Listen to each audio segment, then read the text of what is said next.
98 million years ago, a shadow fell across the Patagonian plains. It belonged to a predator 13 meters long, a walking engine of destruction weighing 8 tons. Its skull, larger than a human being is tall, housed a jaw lined with blades of serrated bone. This was Giganotosaurus, crowned by popular culture as the undisputed king of South America. Every film imagines it charging into herds of 100-ton Argentinosaurus. Every video game pits it against the legendary Tyrannosaurus Rex. Every article anoints it the greatest land predator in the planet's history. This titanic image, however, is a complete fabrication, a ghost story told with fossils. The truth is, Giganotosaurus never saw an Argentinosaurus. Those true giants appeared on the landscape millions of years after the last Giganotosaurus had turned to stone. It certainly never met a Tyrannosaurus. 30 million years and an entire ocean separated them. Had they met, the confrontation would have been brutally short. The bite of Giganotosaurus was 3 times weaker than that of the tyrant lizard.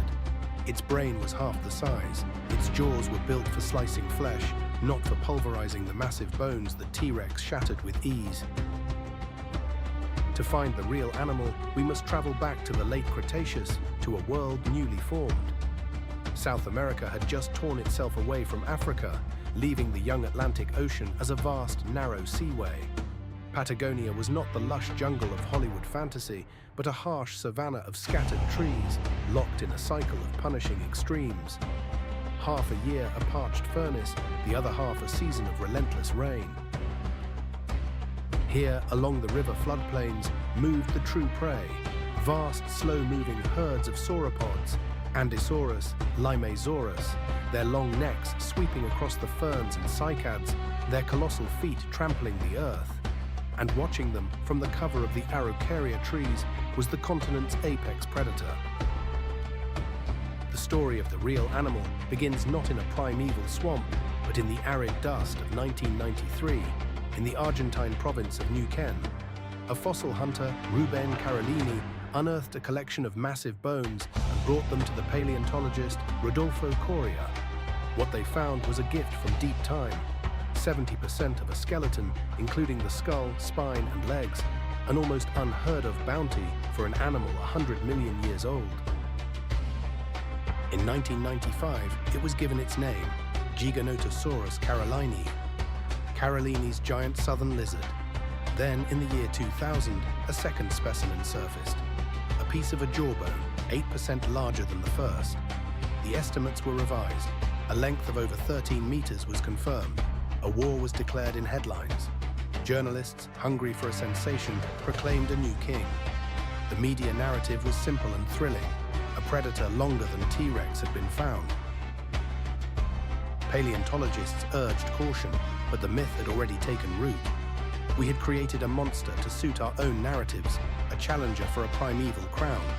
We overlooked the subtleties of its existence, its leaner build, its specialized hunting style, its unique place in a lost ecosystem, in favor of a simple, cinematic duel that never was.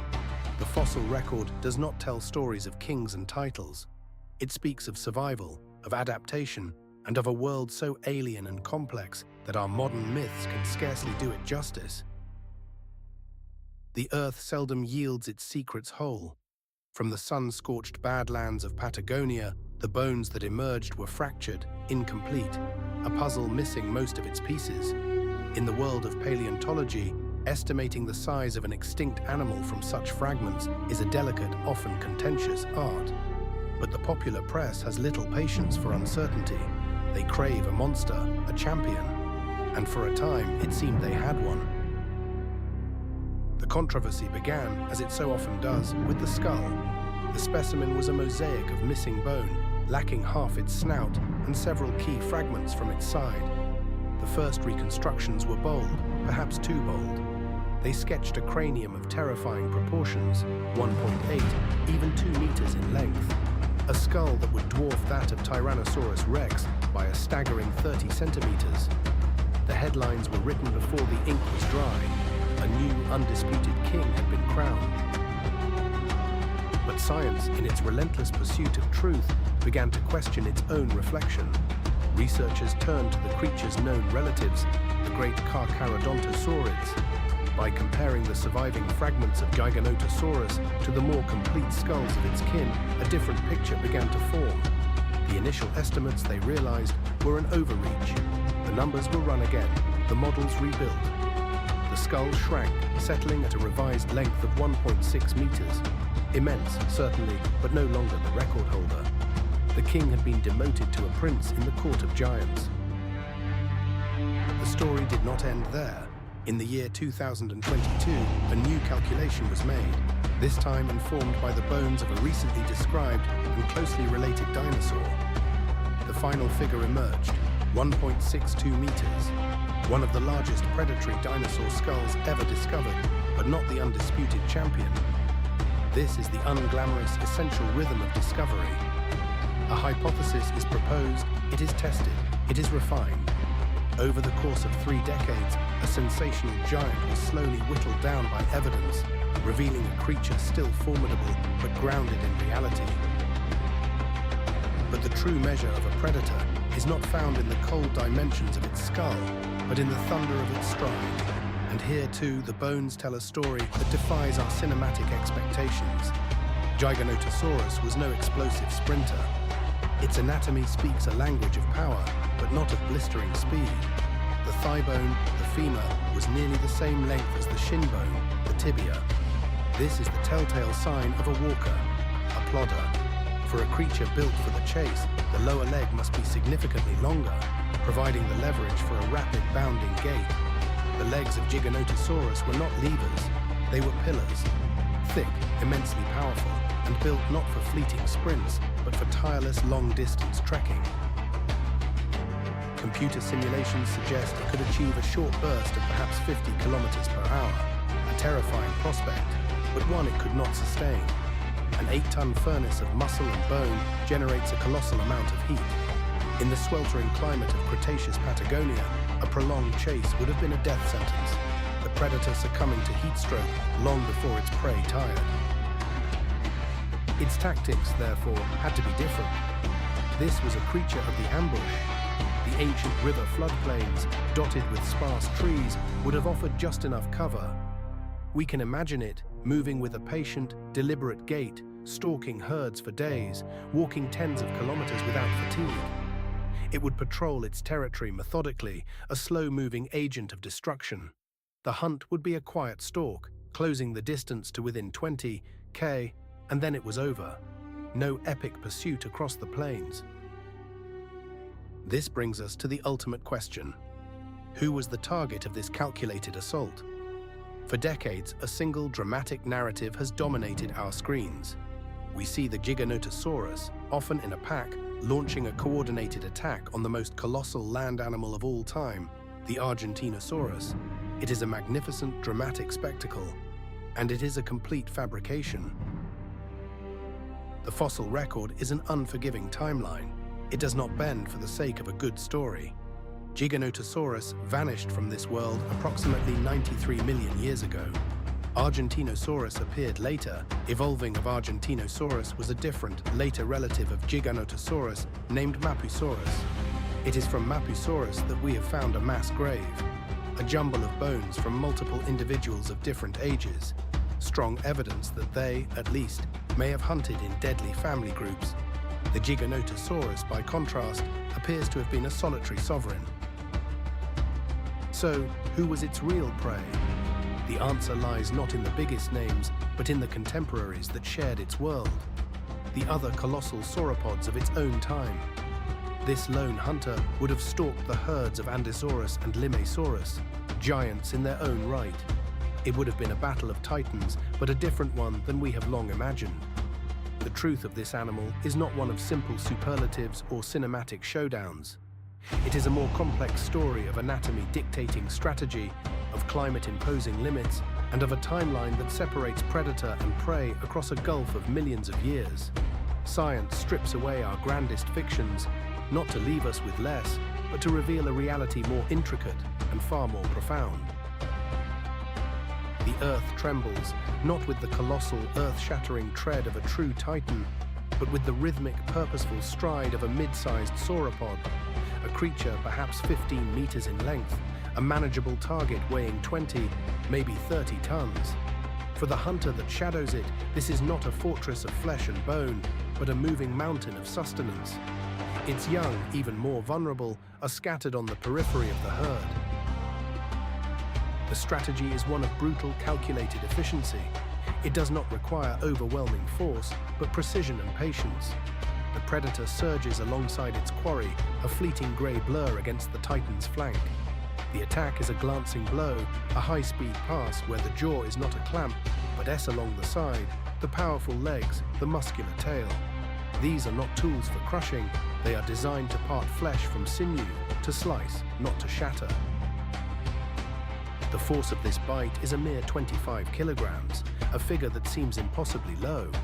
It is less than a third of the bone-splintering 55 kilograms delivered by its northern cousin, Tyrannosaurus rex. But Giganotosaurus was not a bone breaker. Its skull was a lighter, more kinetic instrument, an architecture of lethality built for the art of the deep cut, not the crushing press. When the prey was truly immense, the strategy adapted. The assault focused lower, a relentless attack on the foundations of the beast. The hunter would harry the legs, targeting the great tendons and muscles, aiming for the tail that acted as a critical counterbalance. The objective was not an immediate kill, but something more insidious: to immobilize, to slow the giant's escape, to transform it from a fleeing behemoth into a wounded stationary fortress, waiting to be besieged. From there, the endgame was simple and chillingly inevitable. Either the hunter would press the attack, a flurry of slashing bites bringing the giant down, or it would simply fall back.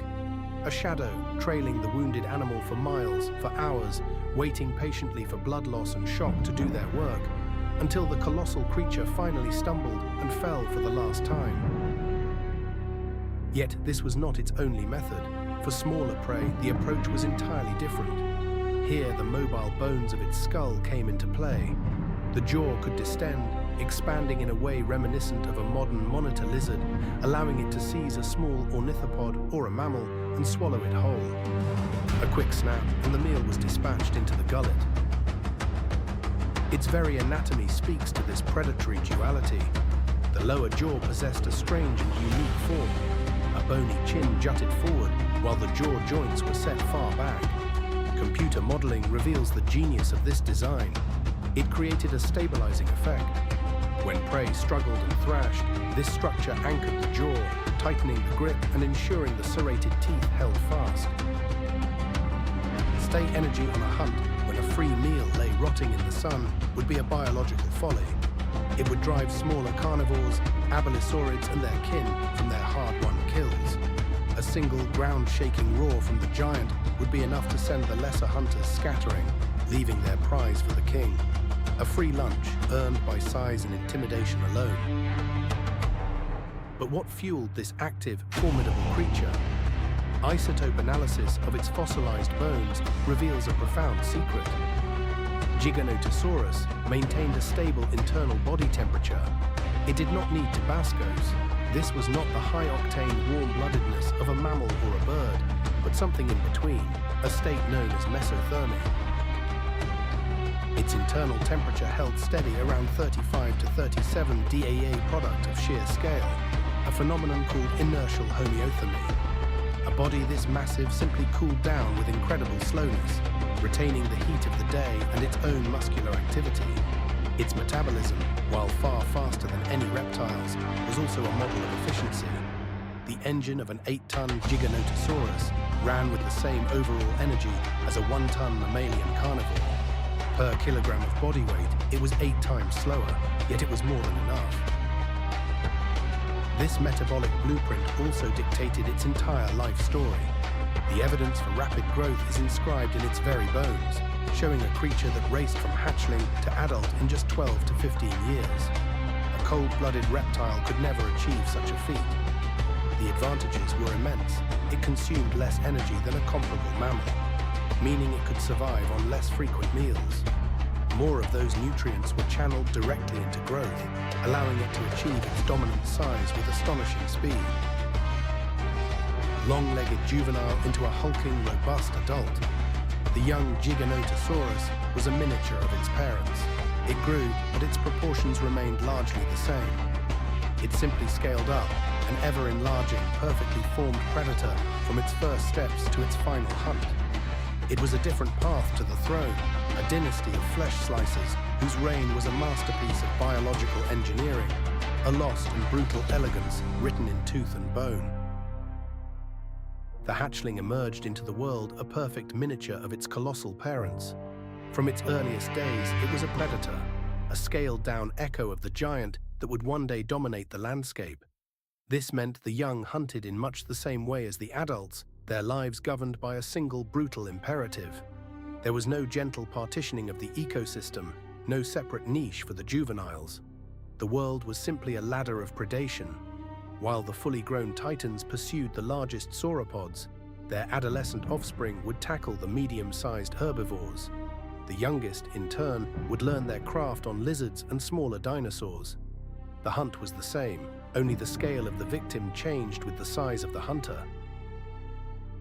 The question of their social lives remains shrouded in ambiguity. Did they move in formidable family groups? The fossil record, in its stark silence, offers only single skeletons, the lonely remains of solitary giants. There is no direct evidence of pack behavior, no mass grave sites suggesting a communal existence. And yet, etched into the very bone of the skull is a clue that whispers of a more complex existence. Keratinous crests, horny ornamentation that served no purpose in the hunt. Such features are almost always for display. These crests were billboards of biology, broadcasting an individual's age, its status, its sexual maturity. Males would have brandished them before females, a silent testament to their genetic fitness. Rivals upon meeting could compare their cranial adornments, settling disputes of dominance without resorting, negotiate their place in the world without costly, violent conflict.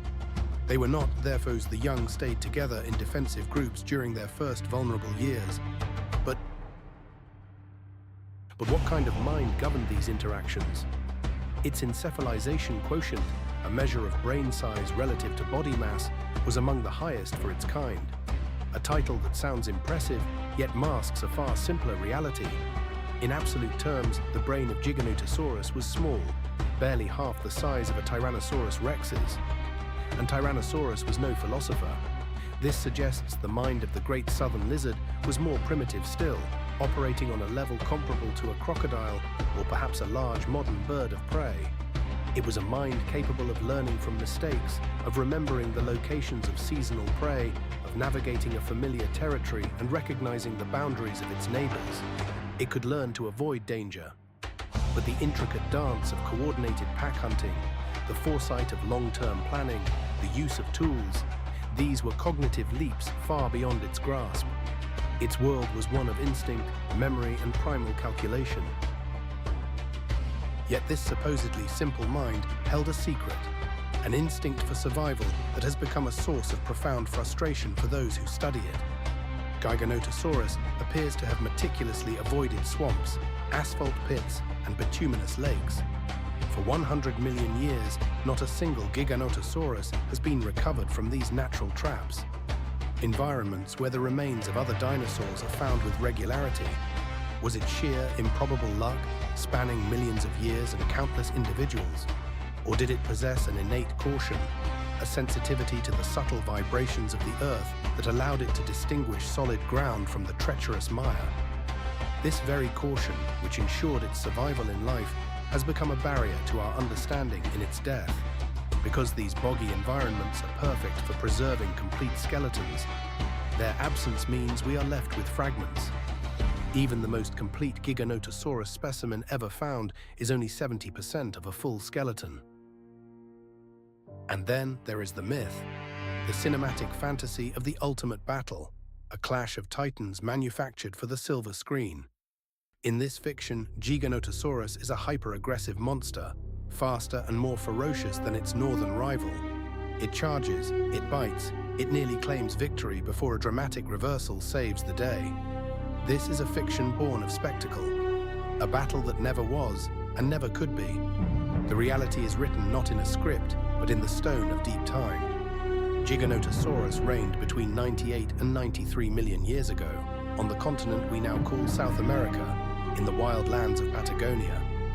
Tyrannosaurus rex would not walk the Earth for another 30 million years. Its time was between 68 and 66 million years ago, an ocean and an epoch away in the forests of North America. They were separated by 30 million years, an expanse of time so vast it makes the whole OVR contested the same territory. The true story of Giganotosaurus is not one of a fantasy duel, but of a world unto itself, a creature perfectly adapted for its own time and its own place. It is a reminder that every creature is a master of its own epoch, a king of a forgotten kingdom. Their true battle was not against a rival from another time, but against the slow, inexorable march of geology and fate, a battle that in the end, no dynasty can ever win. They are titans of a lost world, locked in a battle for supremacy that exists only in our imagination. Giganotosaurus, the southern giant, and Tyrannosaurus, the tyrant king. But the truth is, they were separated by an ocean of time. The last Giganotosaurus turned to dust millions of years before the first Tyrannosaurus walked the Earth. Even so, the question persists. If fate could somehow bridge this temporal chasm, who would emerge the victor? The evidence etched in bone is unequivocal. The contest would be brutally short. Tyrannosaurus was not merely a predator, it was a biological weapon, an engine of destruction honed for a singular purpose. It was more massive, its muscles anchored to a heavier, more robust frame. Its senses were sharper, processing the world through advanced binocular vision. Its brain, fully twice the size of its rivals, was capable of more complex strategies. But the decisive factor would be the kill mechanics. Tyrannosaurus possessed a bite force 3 times more powerful, a jaw designed not to slice, but to shatter. It was a specialized bone crusher. In a direct confrontation, its jaws would clamp down with overwhelming force, splintering the neck, crushing the skull, and collapsing the ribcage of its opponent. Giganotosaurus, by contrast, was a generalist.